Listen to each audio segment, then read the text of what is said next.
요한복음 5장 1절부터 16절까지 말씀. 그 후에 유대인의 명절이 되어 예수께서 예루살렘에 올라가시니라. 예루살렘에 있는 양문 곁에 히브리 말로 베데스다라 하는 곳이 있는데 거기 행각 5이 있고 그 안에 많은 병자, 맹인, 다리 저는 사람, 혈기 마른 사람들이 누워 물의 움직임을 기다리니 이는 천사가 가끔 못에 내려와 물을 움직이게 하는데 움직인 후에 먼저 들어가는 자는 어떤 병에 걸렸든지 낫게 되미러라. 거기 38해 된 병자가 있더라.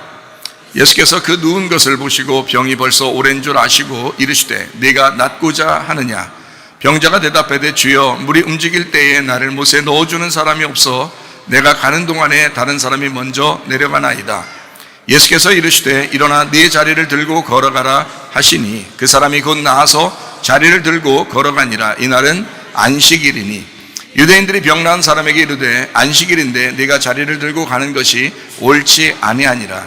대답하되 나를 낫게 한 그가 자리를 들고 걸어가라 하더라 하니 그들이 묻되 너에게 자리를 들고 걸어가라 한 사람이 누구냐 하되 고침을 받은 사람은 그가 누구인지 알지 못하니 이는 거기 사람이 많으므로 예수께서 이미 피하셨습니다.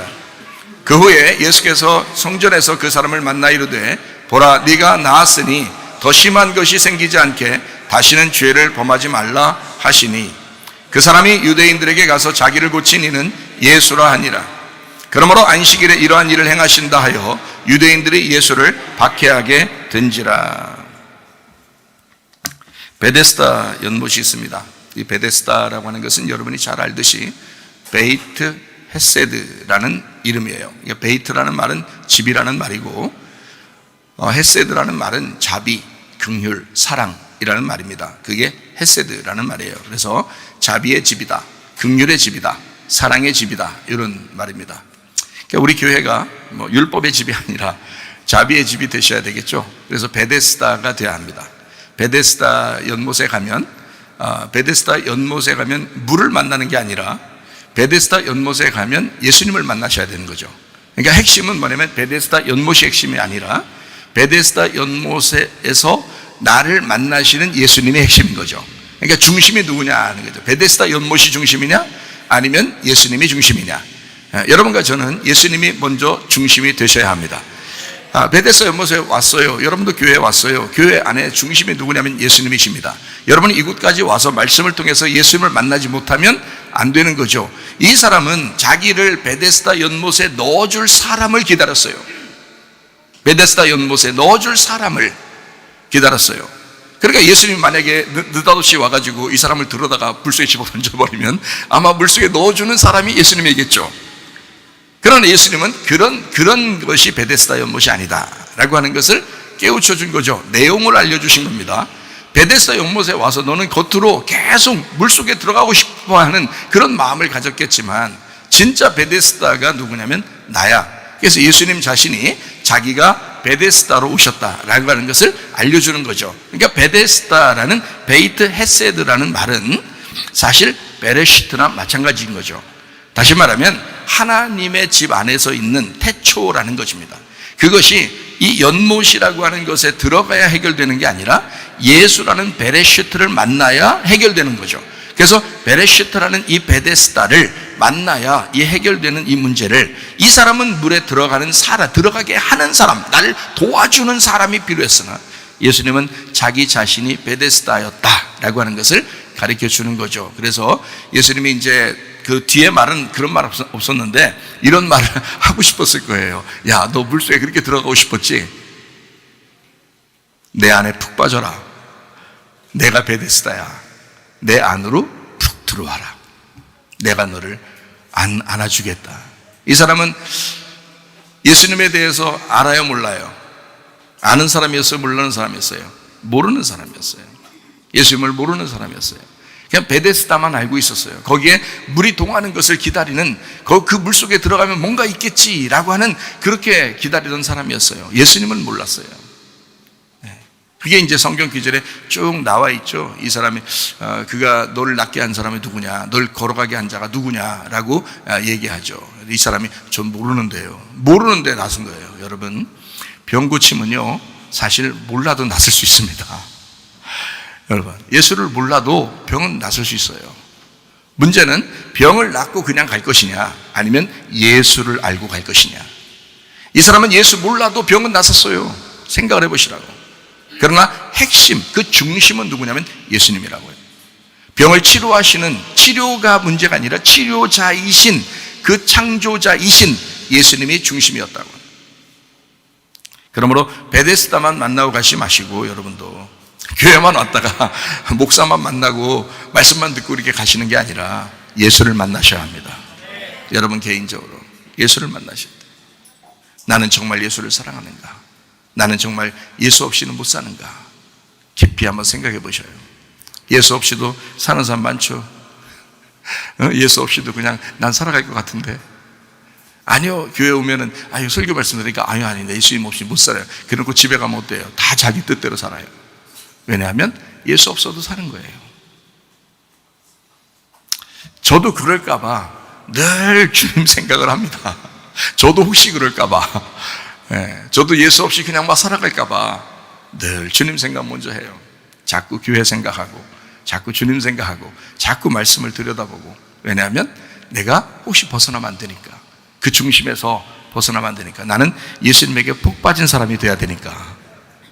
베데스다 연못에 푹 빠지면 못 나오는 거예요. 그런데 예수님이 그 베데스다 연못이니까 그 안에 푹 빠져 못 나오게 돼야 되죠. 들어갔다가 잠깐 발만 살짝 담궜다가 나오고 이러면 안 된단 말이에요. 그러면 낫을 수가 없어요. 발만 거룩하죠. 뭐 교회 오는 발만 거룩하지 실제로 마음이나 우리의 생각은 거룩하지 않죠. 그렇게 하면 예수를 만나시면 우리의 생각도 바뀌고 마음도 바뀌고 우리의 몸과 시간도 뭐 물질도 다 바뀌죠. 우리의 마음, 생각이 먼저 바뀌어야 되는 거예요. 여러분, 기도한다고 막 손 붙들고 기도한다고 막 그거보다 더 중요한 게 있어요. 생각을 바꾸는 겁니다. 주님 생각하는 거예요. 주님을 먼저 생각해 보는 거예요.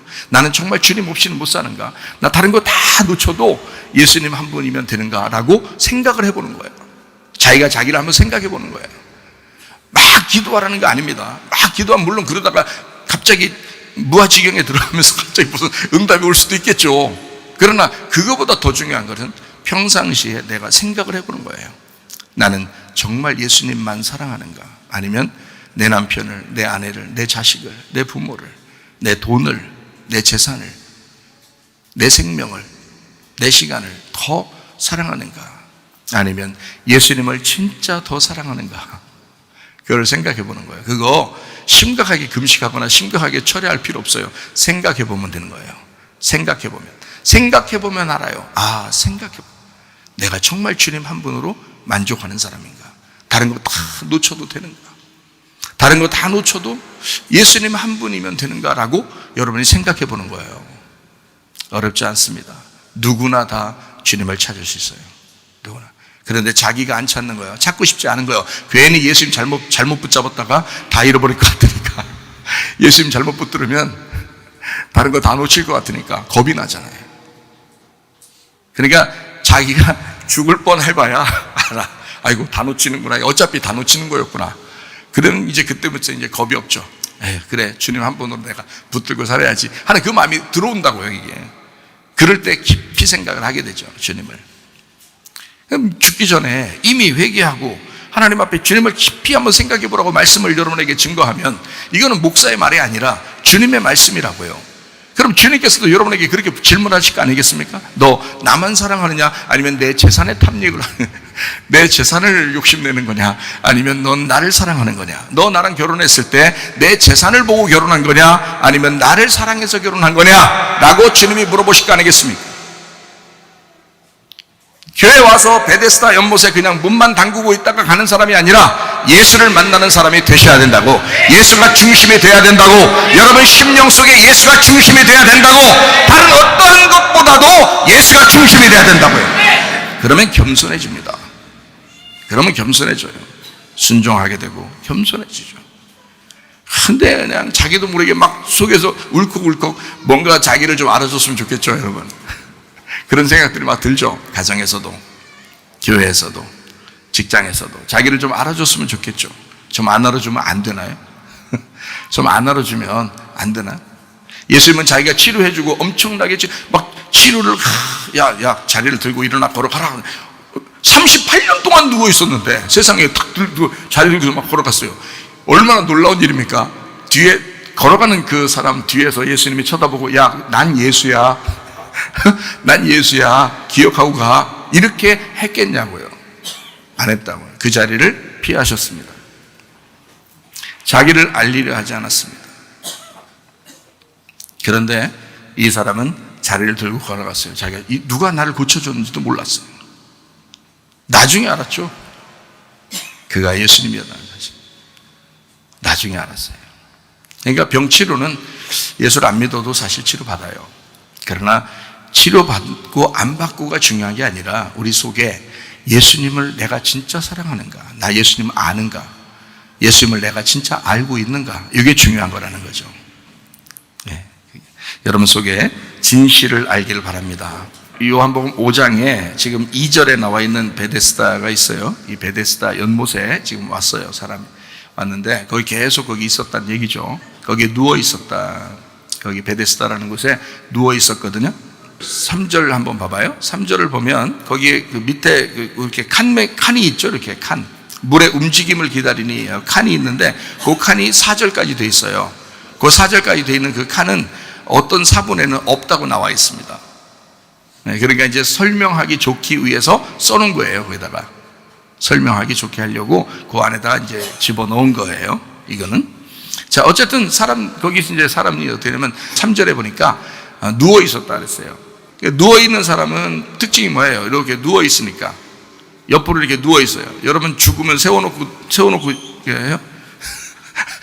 사람 죽으면 세워놓고 막 꽂아놓냐고 그냥 나무처럼.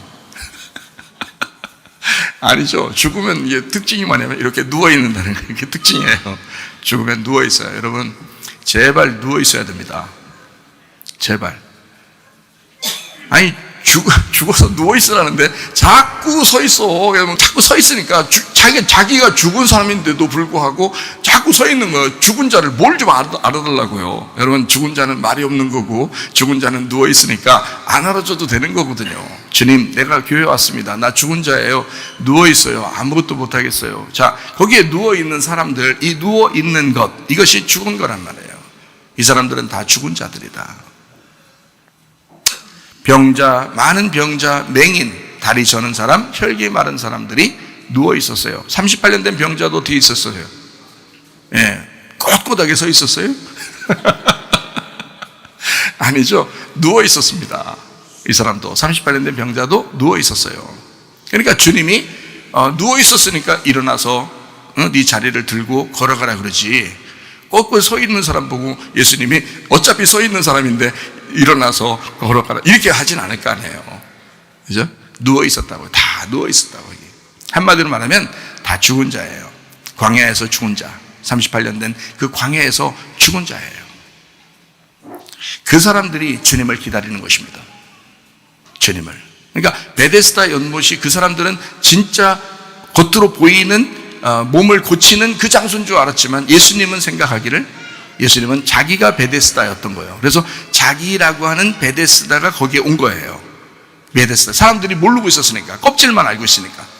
껍질 물만 알고 있으니까 진짜 속에 있는 그 물이 누군지를 알려주고 싶어서 예수님이 이 베데스다, 니네까지 이렇게 누워있으면서 그토록 메시아를 기다리고 치료자를 기다렸던 그것이 바로 나야.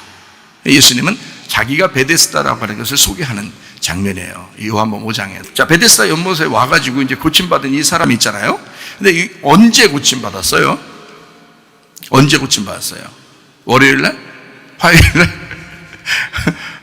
뭐 토요일날? 일요일날? 언제 고침받았어요? 그러니까 또 토요일날 이런 식으로 말하지 말고 안식일날 고침받았다 이렇게 했죠. 안식일날. 그 안식일날이라고 하는 안식일은 누가 만들어낸 날이에요? 하나님이 안식일을 만들었죠. 하나님이 어떻게 만들었어요? 언제 그 날을 만들었죠? 안식을? 예, 창세기에 천지창조를 다 끝내고 천지창조가 끝나서 완성이 됐다. 그 완성된 날이 언제예요? 6일날째 다 끝났잖아요. 6일날째 끝나니까 그 다음날 6일이면 완전하지 않죠. 7일이야지 완전하거든요. 7. 그래서 7을 완전 숫자다 그래요. 완전. 그래서 6일 날까지 완성된 거를 7일 날 안식함으로 7일로 만든 거예요. 그래서 이 첫째 날부터 여섯째 날에 있는 첫째 날을 7일로 바꾸는 겁니다. 이렇게. 예, 그래서 너희 어둠이었었는데 너희들에게 빛이라는 예수님이 오셨다. 이걸 말한 게 요한복음 1장 1절이죠. 그래서 말씀, 생명, 빛, 진리, 어린 양이라고 하는 말씀이라는 것이 이제 빛이다 해서 요한복음 1장에 쭉 설명하는 겁니다. 말씀이 하나님인데 말씀이 빛이다. 그래서 그 빛이 이 땅에 오셨다. 그게 어둠 가운데 오시는 게 빛이죠. 그래서 빛이라는 것이 어둠 가운데 왔다. 이게 첫째 날이에요. 그리고 이 첫째 날을 일곱째 날로, 이게 안식이라는 겁니다. 안식. 그래서 이날 쉬는 거야. 이렇게 하는 거죠. 그러니까 안식일 날은 어둠 있는 사람들이 어떻게 돼야 돼요? 빛을 봐야 되겠죠. 예, 그래서 거기 그 병자들이 나서야 되는 거예요. 안식일. 그래서 안식일 날 유독 예수님이 돌아다니시면서 안식일 날 꼭 병을 고치셔요. 맞죠? 안식일 날 꼭 병을 고치셔요. 왜냐하면 그게 첫째 날이니까. 그게 너희들의 창조하는 날이니까. 너희들을 창조하는 첫째 날이니까. 그게 너와 내가 하나 되는 날이니까. 그것을 안식일이라고 한 것입니다. 자, 무슨 말인지 아시겠죠? 그래서 베데스다 연못은 예수님인데 그 베데스다 연못은 안식일이었다. 이 말이에요. 그래서 예수님은 안식일이었고 안식일이라는 예수님의 날에 안식일 날에는 무조건 쉬는 날이다. 영혼의 쉼이 있어야 되는 날이다. 그러면 그 전까지는 38년 된 병자를 안식일날 이제 고쳤으니까 안식일날 되기 전까지는 그럼 38년 된 병자가 거기서 누워있을 때 어떤 상태로 누워있었다는 거예요? 어떤 상태로? 예, 율법으로 죽은 상태로 누워있었다는 거지. 그러니까 왜냐하면 율법에서 벗어나게 하는 것이 어둠에서 빛이 와서 어둠을 벗어나게 하는 것이 안식일이니까. 그러면 안식일 전에 누워있었잖아요. 그렇죠? 그러니까 이 사람을 안식일 날 고칠 수밖에 없었던 것은 이 사람이 죽어있는 상태, 맹인인 상태, 이 사람은 어둠인 상태였다는 거지. 그죠? 그게 쉼이 없었다는 얘기예요. 쉼이 없었다. 그 사람을 안식일 날 쉬게 만들어 주려고 했던 거다. 영혼을 쉬게 만들어 주려고 안식일 날 만나서 고쳐준 것이다. 그러니까 안식일 날이 베데스다였다. 자비의 집이라는 얘기예요. 그죠? 베데스다, 자비의 집은 안식일이다. 그건 예수님을 말하는 것이다. 네, 어떤 날짜를 얘기하는 게 아니란 말이에요. 뭐 어떤 사람은 토요일 날 얘기할 것이고 어떤 사람은 뭐 일요일 날 얘기할 것이고 그런데 그날이 아니라고요. 네, 안식일은 예수님이다. 이렇게 여러분이 이해를 하셔야 됩니다. 하나님을 믿는 사람들 중에서 두 종류가 있습니다. 몇 종류가 있다고요? 두 종류가 있습니다. 두 종류가 존재하는데 조건적인 하나님을 섬기는 사람이 있고요. 무조건적인 하나님의 그 섬김을 받으려고 하는 사람, 무조건적인 사랑을 경험해보고 싶은 사람, 이런 사람이 있습니다. 자, 이 두 종류가 있어요. 어떤 종류요? 자, 조건적인 하나님을 섬기는 사람. 그러니까 하나님을 내가 섬기면 하나님이 나를 잘해줄 거야 라고 생각하는 사람들이에요. 이게 조건적인 사람이에요. 그걸 율법이라고 그럽니다. 그러니까 교회 열심히 하고 교회 열심히 다니고 기도 열심히 했고 이러면 하나님이 나를 기뻐 받으실 거야. 예배 잘 드렸어. 오늘은 기분 참 좋은데? 이러면 이제 하나님께 좀 가까이 가 있는 것 같은 느낌. 금식했어요. 더더군다나 철야했어요. 상당히 자기 자신이 뿌듯합니다. 에? 믿음이 대단히 올라간 것 같아요. 근데 사실은 섬김을 받으려고 하는 사람 입장에서 보면, 섬김을 받으려고 하는 사람 입장에서 보면, 사랑을 받으려고, 무조건적인 사랑, 조건이 아니고 내가 뭘 해서가 아니라 하나님이 나를 사랑해 주셔야 된다라고 이렇게 무조건적인 이제 사랑, 다시 말하면 아버지를 인정하는 사랑이죠. 아버지를 인정하는. 그러니까 이쪽은 아버지를 인정하는 게 아니라 자기가 꼭 종 같은 거예요. 꼭 종, 노예 같은 거예요. 그래서 열심히 하면 하나님이 좋아할 것 같고 열심히 안 해주면 하나님이 조금 멀리할 것 같은 그런 느낌. 이게 조건적인 하나님 믿는 사람입니다. 그러나 자녀들은 그렇지 않죠. 자녀들은 뭘 하든 안 하든 그냥 부모가, 아버지가, 엄마가 좋아하는 거 아니에요. 뭘 해줘서 좋아하는 게 아니라 그냥 보면 좋은 거예요. 부모들 마음 다 그렇죠. 예, 그만 아닌데 나는 자식들이 뭘 좀 해줘야 난 그렇게 좀 안 해주고 그러면 저런 싸가지 없는 자식 이렇게 계속 그렇게 생각이 들던데, 그러면 당신은 부모 교육 받으셔야 돼. 당신은 부모 교육을 아직 못 받았은 거예요. 부모가 뭔지를 모르고 하나님 아버지가 뭔지를 모르고 살아가는 사람들이야. 뭘 모르고 하나님 아버지가 계신 건 하나님 아버지를 깨달으라고 그러는 거 아니에요. 남편 신랑 대신 예수님이 있는 것은 남편이 어떤 존재인지를 알으라고 남편이 있는 거 아니에요. 하는데 이 남편도 몰라, 아버지도 몰라. 그러니까 성경에서는 끊임없이 우리한테는 야, 아버지 좀 알아라, 남편을 좀 알아라, 이거 아니에요. 근데 집에서 자기가 쳐다보는 남편, 자기가 쳐다보는 아버지는 그런 사람이 아니야. 그러니까 이게 못 배우는 거예요. 그러니까 아버지 된 사람들은 진짜 하나님 아버지의 마음을 자식들에게 보여주셔야 된다. 이게 잘 사는 아버지란 말이에요. 아버지로서 잘 사는 사람이에요. 남편으로서 내가 남편 예수라는 모습을 내가 보여줘야 된다. 이 사람이 남편으로서 잘 사는 사람이요. 그러려고 결혼하는 거예요. 그러려고 태어난 거고, 그러려고 자식 낳은 거예요. 그러니까 요거를 분명하게 알면, 자, 하나님은 나를 섬기시면서 기뻐하실까? 나한테 뭘 받아야지만이 좋아하실까? 어떤 것 같아요?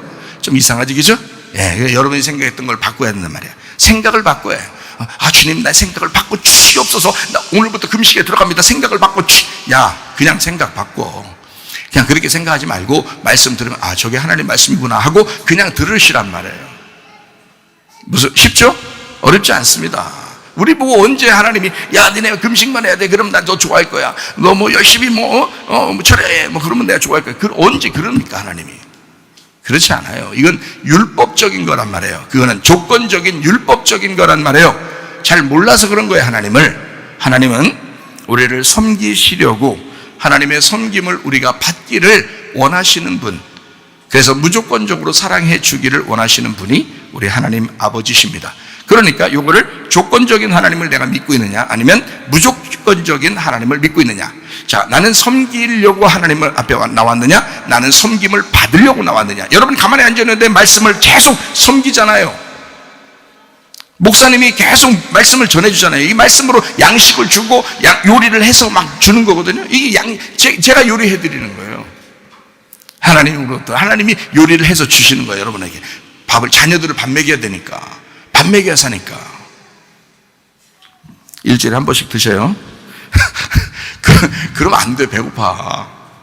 평일날도 그래서 말씀을 자꾸 듣고 평일날도 자기 양식을 자꾸 삼아야 된단 말이에요. 우리 아들한테도 야, 너 주의 동자잖아. 하나님 그래서 너 아빠 말씀 잘 들어. 매일마다 아빠 말씀 들어. 그래, 아빠 말씀 다 정리해. 다른 거 안 돼. 이것만 들어. 아니, 이게 뭐 고집 부리고 나만 이렇게 해서 그런 게 아니라, 그래야 말씀을 알아요. 이게 성경을 이렇게 쭉 깨닫고 처음부터 끝까지 쫙 요약해야 되거든요. 이걸 알아야 돼요. 그렇지 않으면은 이게 전체적으로 창세기를 끄집어내든 요한계시록을 끄집어내든 구약과 신약을 하나님의 창고에서 막 끄집어내서 말을 할 수 있는 사람이 돼야 되죠. 그런데 그게 안 된단 말이에요. 다른 말씀들을 자꾸 들으면 쉽지 않다고요. 그래서 요걸 말씀 잘 들어라고 제가 이제 얘기를 하거든요. 특별하게. 여러분한테도 마찬가지라고. 우리 아들만 사랑해요. 여러분도 다 사랑한다고요. 주님이 여러분 다 사랑하시지 우리 아들만 사랑하겠어요? 예? 저만 사랑하겠냐고. 여러분 사랑하니까 말씀을 이렇게 얘기해 주는 거예요. 말씀을 들어라. 어떤 하나님을 믿고 있느냐, 여러분은?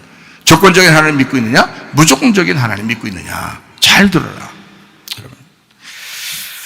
우리는 모두 은혜로 살아가는 사람들입니다. 은혜가 없이는 살아갈 수 없습니다. 은혜 없이는 우리가 이 자리에 설 수 없고, 또 은혜 없이는 여러분 이 자리에 앉아 있을 수 없습니다. 은혜로 살아가는 사람입니다. 하나님의 섬김은 예수님으로 나타나셨습니다. 하나님의 섬김은 자기는 온통 자기의 전부를 하나님은 이 세상의 자녀들을 위해서 내보냈었어요. 그게 자기의 섬김이야. 하나님은 예수님으로 나오신 그것이 가장 자기의 섬김이라고요. 요한복음 5장 17절 말씀, 예수께서 그들에게 이르시되 내 아버지께서 이제까지 일하시니 나도 일한다. 자, 예수님이 오신 것은 아버지의 일함, 아버지의 노동을 위해서 오셨다는 거예요. 아버지의 노동이 바로 예수님이라는 거예요. 아버지의 일하심이 예수님이라는 거예요. 예수님도 그래서 안식일 날 일해야 된다는 거예요. 그러니까 누가 일하는 날이냐? 안식일 날은 너희들은 쉬고 자기가 일하겠다는 날이에요. 그럼 예수님은 어디 가서 땅 파고 앉아있고 이랬어요? 안식일 날? 안식일 날마다 돌아다니면서 꽃갱이질하고 땅 파고 이런 일 했다는 뜻이에요? 철거하고 이렇게 어디 가서? 그거 아니라고요. 예수님은 사람들의 영혼을 살리고, 이게 하나님 아버지의 일이었다고요. 그죠? 예, 말씀을 증거하고 사람들을 치료하고 회복시키고, 이게 아버지의 일이었단 말이에요. 아버지의 일을 위해서 예수님이 아버지의 노동으로 이 땅에 오셨다. 무슨 말인지 아시겠죠? 그래서 예수님은 안식일날 굳이 일하시는 거예요. 안식일 사람들 다 쉬는데. 무슨 말인지 아시겠어요? 근데 그날 아픈 거 사람이 계속 병자가 누워 있는 거예요. 야, 너 평상시에 누워 있었으니까 자는 거 사람이 서 있다가 서 있으면 앉아 있고 싶고, 앉아 있으면 눕고 싶고, 눕고 있으면 자고 싶고, 자고 있으면 죽어버려. 이게 되는데 누워서 이렇게 있는 사람한테 예수님이 가가지고, 야, 정말 잘 쉰다. 너 쉬어라. 안식일이니까 계속 쉬어라. 이렇게 39년 때도 쉬고 40년 때도 쉬고, 이렇게, 야, 잘 누워있다. 너 쉬어라. 45년 때도 쉬고 50년 때도 쉬어라. 이렇게 하면 그 사람한테는 저주야. 그게 그 저주하는 말이에요. 그게 그러면 막 힘을 뱉으면서 욕을 하겠죠. 네가 날 저주하냐고 막 이러겠죠. 그죠? 그 사람이 쉬는 건 뭐예요? 일어나서 들것을 들고 가든 들것을 이고 가든 들것을 돌리면서 가든, 하여튼 이 사람은 막 뛰어가든 걸어가든 무조건 일어나야 되는 거야. 그게 쉬는 거예요. 얼마나 걷고 싶었겠어요? 얼마나 뛰고 싶었겠어요? 얼마나 자기를 들고 왔던 이 들것을 얼마나 들고 가고 싶었겠냐고요. 예수님은 그걸 하신 거예요. 그러니까 진정한 노동이 무엇이며, 진정한 예배가 무엇이며, 진정한 율법이 무엇이며, 진정한 안식이 무엇인지를 예수님은 아신 거예요. 그래서 누워있는 그 사람에게, 너는 누워있는 게 쉬는 게 아니야. 오늘은 안식일 날이야. 너는 일어나 뛰어가야 돼. 일어나 걸어가야 돼. 일어나 네 들것을 들고 가야 돼. 이것이 쉬는 거야. 그게 너의 안식이야. 이것을 안식일이라는 예수님, 베데스다라는 예수님이 오셔서 말씀하신 거라고요. 주님 너무너무 감사하죠. 자비의 집, 우리의 자비의 집, 예수님, 그 자비의 집 안에 들어가는 거예요. 예수님 안에 우리가 푹 빠져버리는 거예요. 사랑하는 거죠. 주님 우리를 푹 품어줘. 품고서 어떻게 하시겠어요? 이리 와라, 내 아들아, 내 딸아, 푹 품어줘. 탁 품고서 어떻게 해요? 같이 십자가 가자. 같이 죽어버려요. 예수님 다 죽으실 때 같이 품 안에 있잖아요. 예수님 죽으실 때 우리가 그 품 안에 없으면 계속 살아있는 거예요. 꼿꼿하게.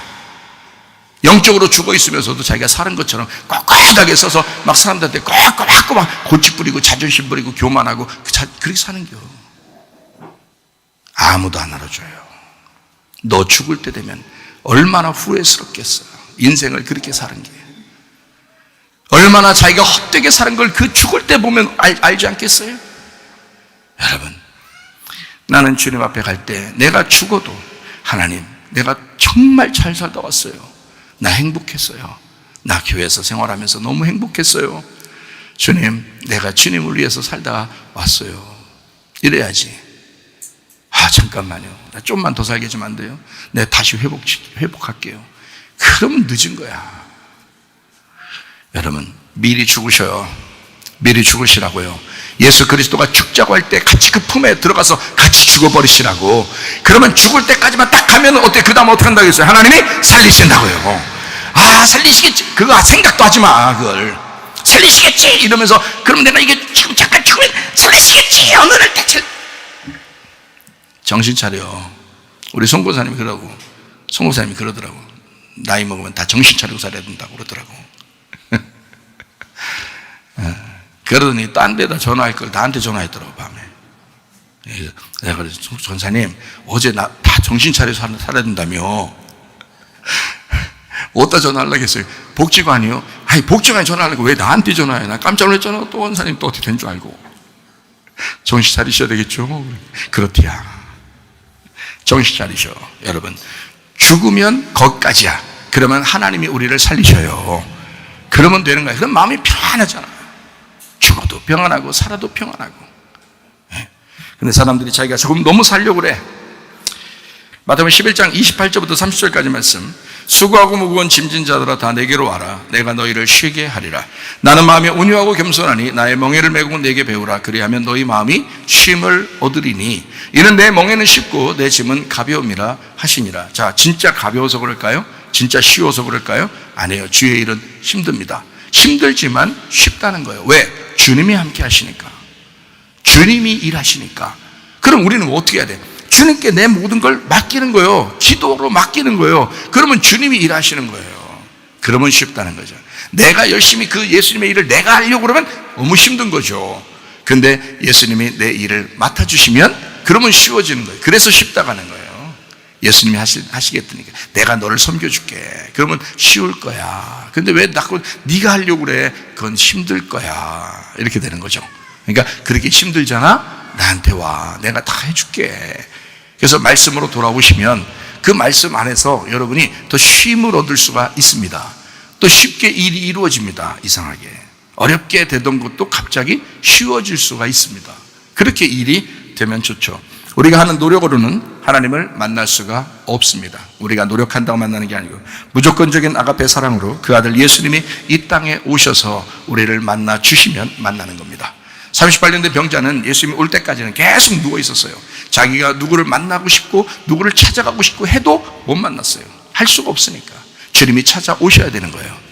베데스다 연못에 어쨌든 이 사람은 베데스다 연못을 떠나지 않았습니다. 계속 그 가운데 있었어요. 여러분, 우리 교회에 이 자비의 집에 하나님 말씀이 있는, 물이 있는 이곳에, 물이 동하는 이곳에 여러분 계속 있다 보면 우리 주님께서 여러분을 찾아오시는 날이 옵니다. 하나님 말씀으로 여러분에게 찾아오시는 그 시간이 있습니다. 그때 주님을 만나면 해결되는 거예요. 그때 주님을 만나면 모든 게 이제까지 38년 동안에 그 누워있던 그 고통이 다 사라지는 거예요. 한꺼번에 사라지는 거예요. 여러분 힘들죠? 어렵죠? 수고하고 무거운 짐을 지고 가고 있죠? 그러나 주님 만나면 해결될 줄로 믿습니다. 인자가 온 것은 섬김을 받으려 함이 아니라 도리어 섬기려 하고 자기 목숨을 많은 사람의 대속물로 주려 함이니라. 마가복음 10장 45절의 말씀입니다. 인자가 온 것은 섬김을 받으려 함이 아니라 도리어 섬기려 하고 자기 목숨을 많은 사람의 대속물로 주려 함이니라.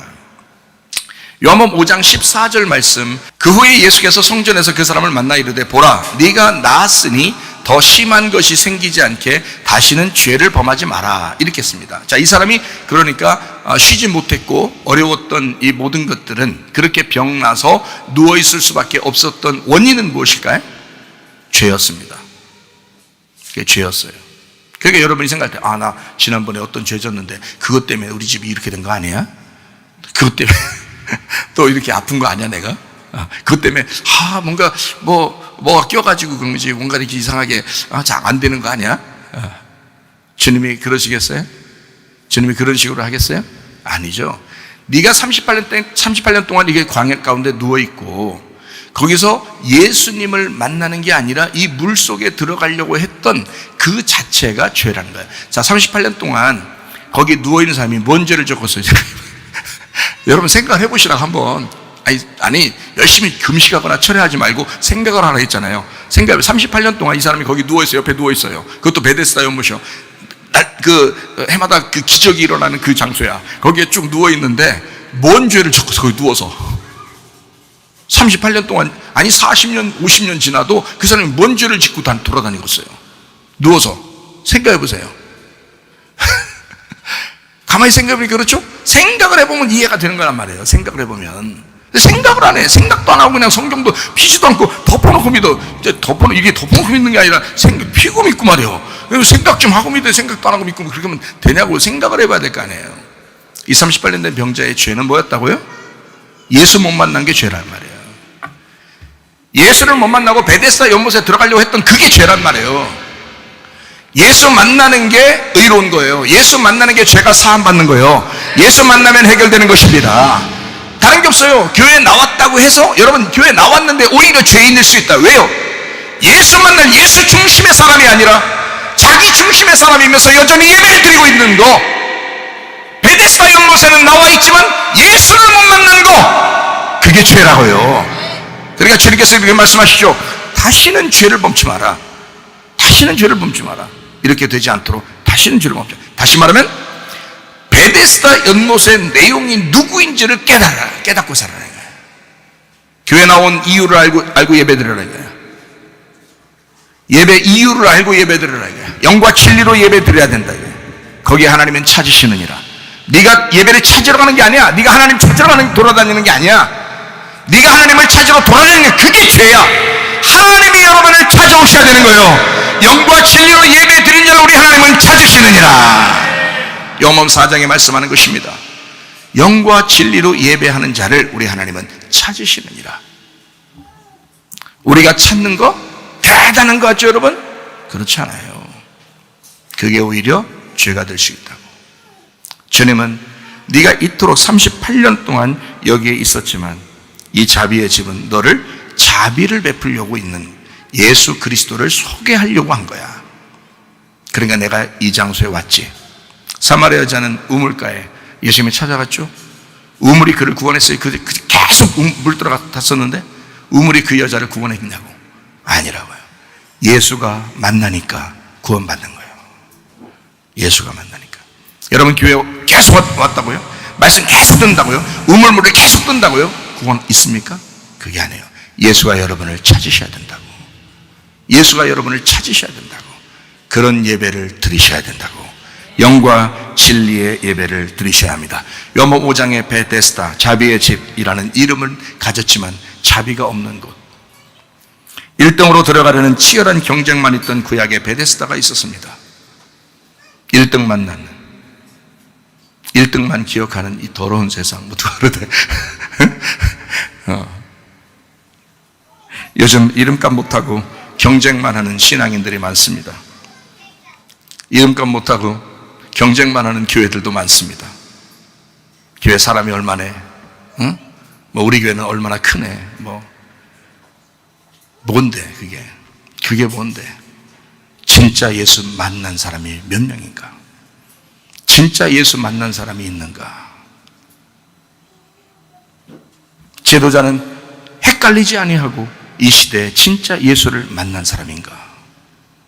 그게 중요한 거예요. 38년이나 누워서 힘들게 살아온 사람입니다. 나았다는 소식을 들었으면 사람들은 박수치면서 환호하고 환영해도 부족한데 교리에 사로잡혀서 이웃을 판단하고 아픔과 기쁨을 공감하지 못하는 사람들도 많습니다. 누가 잘됐다 그러면, 누가 자기보다 훌륭하다고 누가 그러면 좀 칭찬해주면 안 돼요? 근데 그걸 그렇게 못마땅하게 생각해. 그걸 기분 나쁘게 생각해. 사촌이 땅을 사면 기분이 좋아야 되는데 사촌이 땅을 사면 왠지 배가 아파. 소화제 먹어야 돼. 그런 사람들이 많습니다. 아무도 공감하지 않는 그 자리에 예수님이 찾아오셨습니다. 2번씩이나. 예수님은요, 한 번 만나서 자기를 몰라보면 2번째 만나서라도 자기를 소개하고 싶어 하십니다. 여러분 교회 몇 번 왔어요? 이제 알 때도 됐지 않나? 꼭 그런 사람들에게 예수님이 찾아오십니다. 아무도 공감해 주지 않는 외로운, 슬픈, 괴로운 그런 사람들, 고통 가운데 있는 혼자 눈물을 훔치는 그 사람들에게 우리 주님은 찾아오십니다. 38년 동안 얼마나 힘들었겠어요? 얼마나 괴로웠겠어요? 우리가 상상할 수 없는 그런 사람입니다. 그때 주님이 찾아오셨어요. 내가 너를 만나야 해결된다. 그런 사람이 여기 이 사람뿐이겠습니까? 성경에 사마리아 여자가 있습니다. 소경 바디메오가 그런 사람이었습니다. 여리고의 삭개오가 또한 그런 사람이었습니다. 그런 사람들을 굳이 예수님은 찾아가서 만나십니다. 누군가 자기를 찾아와도 좀 싸우기나 하고 그런 사람들이 있었어요. 바리새인들. 근데 사마리아 여자한테는 그렇게 대하지 않았습니다. 삭개오한테도 그렇게 대하지 않았습니다. 소경 바디메오한테도 그렇게 대하지 않았습니다. 우리 주님은 38년 된 병자에게도 그렇게 대하지 않았습니다. 너 나를 믿을래? 오늘 믿으면 영광을 보리라. 이렇게 말하지도 않았습니다. 네가 나를 믿고 안 믿고를 상관없이 나는 너를 사랑하러 왔다. 네가 나를 잘 믿고 안 믿고를 떠나서 나는 너를 치료하러 왔다. 그게 우리 주님이십니다. 여러분이 잘 믿어야 치료되고 잘 믿어야 여러분 가정 잘 되고 잘 믿어야 그렇게 되는 줄 알아요? 아니에요. 주님은 그렇게 외롭고 힘들게 눈물을 흘리는 고통 가운데 있는 사람을 주님은 찾아오십니다. 어떠한 사람이라도 예수님을 만나기만 하면 해결됩니다. 어떠한 사람이라도, 그러니까 어떠한 종류의 사람이라도 상관없이 예수님만 만나면 해결된다 이 말이에요. 놀랍죠. 자비의 집이니까, 긍휼의 집이니까, 은혜의 집이니까. 그러나 예수님을 잘 알지 못하면 사람들이 조건적인 신앙을 갖게 되고, 조건적인 신앙을 갖게 되면 귀한 것을 귀한 줄 모르고 감사해야 할 때 감사를 모르게 됩니다. 요한복음 5장 13절입니다. 고침을 받은 사람은 그가 누구인지 알지 못하니 이는 거기 사람이 많음으로 예수께서 이미 피하셨습니다. 병이 나았어도 고쳐준 분이 누군지도 모르고 감사도 하지 않고 살아가는 사람이 있었습니다. 바로 이 사람입니다. 한심하죠. 여러분이 볼 때, 야, 넌 진짜 한심하다. 38년 동안 세상에 누워있는 너를 살려줬는데 그가 누군지 알아보지도 않고 그렇게 형편없이 너 인간성이 원래 그런 놈이야. 하긴 학교 공부도 못했을 거고 계속 38년 동안 누워만 있었으니까 너 인간성이 그런 사람이냐라고 사람들은 이야기할지 모르지만 주님은 그렇게 말씀하지 않습니다. 그냥 내가 다시 찾아가면 되지. 이런 사람에게 내가 다시 찾아가면 되지. 그게 우리 주님이십니다. 감사도 할 줄 몰랐던 우리들, 형편없이 망나니같이 자기만 알고 있었던 우리들에게 그래도 우리 주님은 이 주의 종처럼 이렇게 여러분에게 사랑하는 마음으로 말씀을 다시 증거해 주는 것입니다. 너무 계속 그렇게 살지 마세요. 이 사람이 두 번째 예수님 만났을 때 사람이 바뀌었습니다. 나를 낫게 한 분이 예수라고 고백하고 다녔습니다. 무섭지 않았어요. 그때부터는 예수를 알았기 때문입니다. 혹시 이렇게 감사도 모르고 예수도 모르고 살아가는 사람들, 그 사람 중에 하나가 내가 아닌가 잘 생각해 보시기를 바랍니다. 주님을 오해하지 마십시오. 주님은 우리를 섬기시고 그저 조건 없이 기뻐하시는 아버지십니다. 그가 주님이십니다. 우리는 그 주님께 감사해서 예배에 나오는 사람들입니다. 그 감사를 제대로 깨달은 사람이 진정한 예배를 드릴 수 있는 거죠. 그게 영과 진리의 예배입니다. 그래서 감사로 제사를 드리고 이렇게 하잖아요. 그죠? 감사함으로 하나님을 만난다.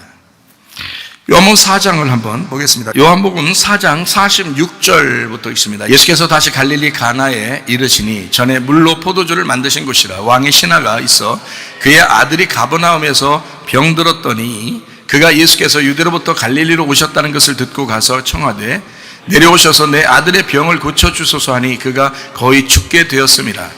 예수께서 이르시되 너희는 표적과 기사를 보지 못하면 도무지 믿지 아니하리라. 신하가 이르되 주여 내 아이가 죽기 전에 내려오소서. 예수께서 이르시되 가라 네 아들이 살아있다 하시니 그 사람이 예수께서 하신 말씀을 믿고 가더니 내려가는 길에서 그 종들이 오다가 만나서 아이가 살아있다 하거늘 그 낫기 시작한 때를 물은즉 어제 7시에 열기가 떨어졌나이다 하는지라. 그의 아버지가 예수께서 네 아들이 살아있다 말씀하신 그때인 줄 알고 자기와 그 온 집안이 다 믿으니라. 이것은 예수께서 유대에서 갈릴리로 오신 후에 행하신 두 번째 표적이니라. 요한복음 4장 46절부터 54절까지 말씀을 이렇게 보니까 왕의 신하가 있는데 아주 이제 훌륭한 사람이겠죠. 왕의 신하니까 훌륭한 사람인데 그 아들이 이제 아픈 거예요. 근데 주님께서 이제 치료해 주신 거거든요. 이런 표적이 일어난 것입니다. 근데 여러분 이제 가만히 생각해 보시면 눈으로 봐야지만이 믿는 사람과 눈으로 보지 못해도 믿는 사람이 있습니다. 그죠? 그러니까 눈으로 봐야지만이 내가 믿겠다 하는 사람이 있고 눈으로 보지 못해도 내가 마음으로 말씀을 믿겠다 하는 사람이 있다고요. 요한복음 20장 29절 말씀. 예수께서 이르시되 너는 나를 본고로 믿느냐? 보지 못하고 믿는 자들은 복되도다 하시니라. 본고로 믿는 거하고 보지 못하고 믿는 게 더 복되기 때문에 이거를 더 복되다는 거예요. 이게 더 좋다는 거예요. 보지 못하고 믿는 게. 그러니까 보지 못하고 믿는 게 더 좋은 것은 이유가 뭐냐면 예수님이 내 안에 들어와 있는 거예요. 그래서 하나가 된 것입니다. 그래서 보지 못하고 믿는 게 더 복되다는 거예요. 그럼 보야지 믿는 건 뭐예요? 봐야지 믿는 것. 예수님이 내 밖에 있는 거예요. 예수님이 내 밖에 있으니까 보이잖아요. 내 밖에 있으니까. 예수님 자체가 표적이야. 예수님 자체가 기적이야. 예수님이 있는 데마다 기적이 일어나는 거예요. 그죠? 그러니까 예수님이 내 밖에 있으면 보이는 거죠. 보이면은 이게 표적인 거야. 그거보다 더 좋은 믿음이 있다는 거예요. 어떤 믿음이면 이 예수님이 내 안에 들어와서 안 보여야 되는 거예요. 나와 하나 돼야 되는 거예요. 우리의 생각과 우리의 말과 행동이 하나 돼. 예수님과 하나 되는 거예요, 그냥. 그러면요, 이래도 좋고 저래도 좋은데 우리 주님께서 내 주변의 환경을 이렇게 해서 내가 예수님을 믿는다는 게 아니라, 그걸 이렇게 해주면 내가 믿고 안 해주면 안 믿는 이런 게 아니라, 이거를 이 자체, 이거 해준다 안 해준다는 중요한 게 아니라는 거죠. 그렇게 되면 내 안에 들어와 계시면 예수님 한 분으로만 만족하는 거죠. 예수님만 있으면 되는 거예요. 내가 예수님이고 예수님이 내가 되니까 서로 하나가 되고, 신랑과 신부가 서로 하나가 돼서 신랑이 신부고 신부가 신랑이 되니까 그러면 만족하는 거죠. 근데 이 주변만 자꾸 보잖아요. 신랑이 안 보이고 자꾸 주변이 자꾸 보이면, 주변이 잘 되면 하나님을 잘 믿고 싶은 거고, 안 되면 안 믿고 싶은 거예요. 자기를 사랑하지 않는다고 생각하는 거예요. 그를 표적을 믿는, 표적을 따라가는 사람이다, 이렇게 하는 거죠. 우리는 보이지 않는 그 말씀을 따라가는 사람들이지 표적을 따라가는 사람들이 아니에요. 보이는 걸 믿는 사람이 아니라 보이지 않는 말씀을 믿는 사람들이라고요. 그게 진짜 믿음이라는 것입니다. 그러니까 사람들은 보여야지 믿는다라고 많이 말을 해요. 그렇지 않아요. 그건 바알 숭배입니다. 바알 숭배가 똑같은 하나님을 막 믿는다고, 자기들 이스라엘 백성들이 막 바알 숭배하잖아요, 그죠? 이스라엘 백성들이, 그 사람들이 하나님 몰라서 하나님 알았기 때문에 하나님을 바알 숭배처럼 믿는 거예요. 그게 무슨 말이냐면, 자기 잘 되라고 풍요하게 해달라고, 잘 되면 하나님인 거고, 나 못되게 해주면 그건 하나님도 아니라는 거예요. 그게 바알 숭배인 거예요. 표적인 것입니다. 병을 낫게 해주면 하나님 믿을 것이고, 안 낫게 해주면 안 믿는 거예요. 표적을 따라가는 사람이에요. 돈 잘 벌게 해주면 하나님 믿는 거고, 안 벌게 해주면 안 믿는 거고. 그건 하나님 믿는 게 아닙니다. 보이지 않는, 다시 말하면 말씀을 듣고 믿는 믿음 중에서 어느 쪽이 더 큰 믿음인가 라고 하는 것을, 왜냐하면 말씀을 계속 듣고 있으니까, 예배 드리고 말씀 듣고 그러잖아요, 그죠? 이럴 때 어떤 게 더 큰 믿음인가? 말씀을 믿는 것은 사건이 아니라 그 말씀하시는 분의 인격을 믿는 것입니다. 예수 그리스도라고 하는 그분을 만나려고 하는 거지, 어떤 표적을 따르는 것이 아니라는 말이에요. 표적 자체는 이 땅에 오셨어요. 그리고 십자가 못 박혀 돌아가셨고, 우리가 원하든 원하지 않든 그 표적은 이루어졌어요. 만나가 내리는 이스라엘 백성들이 애굽에서 나와가지고 광야에서 만나를 계속 먹었다고요. 그 표적은 있었다고요. 바위가 깨지고 그리고 물도 흘러나왔다고요. 성경에 다 기록이 됐다고요. 실제로 그런 증거들이 지금도 나타나 있다고요. 그러면 그것을, 그렇구나라고, 그 표적들이 사실구나, 그러면 그 표적을 믿는 것이냐, 그곳에 가서 그것을 증거하고 싶고, 그걸 증명해보고 싶고, 그래야 내가 좀 좋아할 것 같고, 그게 아니고, 그렇게 역사하신 하나님을 믿는 거예요. 그게 말씀이라고요. 말씀이 우리가 하나님 자신을 소개하는 책이잖아요, 이게. 자기를 소개하는 이 책을 우리가 거기에 가보지 않았어도 우리가 이 말씀을 통해서 그 하나님을 믿는 거야. 근데 그 받아들인 믿음이 내 속에 있느냐, 보이지 않는 그 말씀을 믿는 것이냐, 아니면 너는 진짜 뭔가 보여야지만이 믿고 안 보이면 안 믿는 그런 사람이냐, 너는 역시 구약을 따라가는 바알 숭배하는 표적을 따라가는 사람이냐, 아니면 생명의 떡 대신은 보이지 않는 자기가 죽어 희생돼 우리의 몸과 섞이기 위해서 오신 예수님을, 보이지 않는 그 예수님을 믿는 것이냐, 우리는 잘 생각해 보셔야 합니다. 여기 요한복음 4장에 왕의 신하가 그 아들의 병 들었음을 예수님 앞에 고합니다. 아들이 병으로 거의 죽을 것 같다면 아버지의 마음이 어떻겠어요? 아주 새카맣게 탔을 겁니다. 자기가 아픈 것보다 더 힘들게 그 아들의 아픔 때문에 고통받았을 거예요. 그 아버지의 심정이. 그렇잖아요? 그러면 이 아들을 보는 아버지의 그 마음에서 예수님을 멀리 찾아왔다면, 그러면 예수님이 어떻게 해주기를 원했을까? 예수님이 좀 뭔가 좀 막 흔들어 제끼고 뭐 이렇게 하면 더 좋아하지 않았을까? 직접 오셔서 아픈 곳에 손을 얹고 기도해 주시기를 간절한 마음으로 애원했을 것입니다. 주님, 직접 오셔서 기도해 주면 안 되겠습니까? 주님, 드시는 먹는 거, 입는 거 제가 다 책임질게요. 아마 그랬을지도 모릅니다. 그러나 서운하게도 말씀만 하셨습니다. 아무것도 보이지 않았습니다. 자, 이 사람이 진짜 아쉬웠을까? 아쉬우면 또 어떻게 하겠어요? 말씀만 하셨는데 이제 가야죠. 말씀했는데 더 이상 뭐 거기서 뭐라고 또 그래요? 한 번 더 말해주세요. 또 한 번 더 말해주세요. 그랬겠어요? 가는 길에 아들의 회복 소식을 듣고 말았습니다. 놀랍죠.